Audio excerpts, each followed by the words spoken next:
ये कोई आसान बात नहीं है कि भारत में मुस्लिम होकर अपने आप को हमें जब सिद्ध करना पड़े कि हम भारतीय हैं।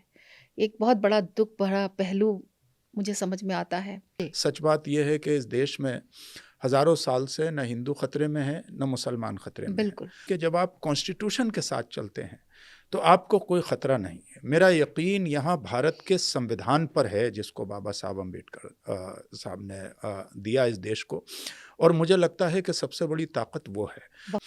या फिर दुनिया के कॉन्स्टिट्यूशन हो, इस्लाम भी उसी हालत में जंग को परमिट करता है और किसी पे अटैक करने को या डिफेंस को परमिट करता है जिसको हमारा इंडियन कॉन्स्टिट्यूशन करता है या यूनाइटेड नेशन का कॉन्स्टिट्यूशन करता है कि भाई हमारे ऊपर आतंकियों ने अगर घुसने के बाद पहलगाम में हमारे लोगों को मारा और आतंकी हमला किया तो हमने उनके मुल्क के अंदर घुसने के बाद हमारे देश ने जो है वो ऑपरेशन सिंदूर किया।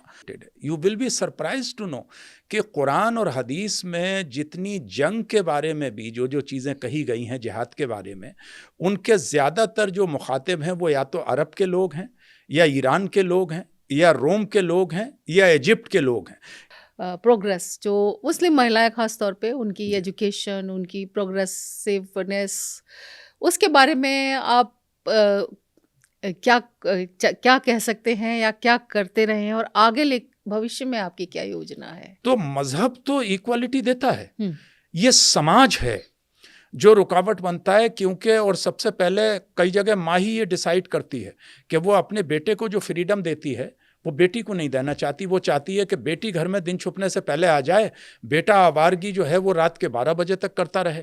वो उसका और फिर वो जो अपनी बेटी के साथ जस्टिस करती है वो अपनी बहू के साथ नहीं करना चाहती।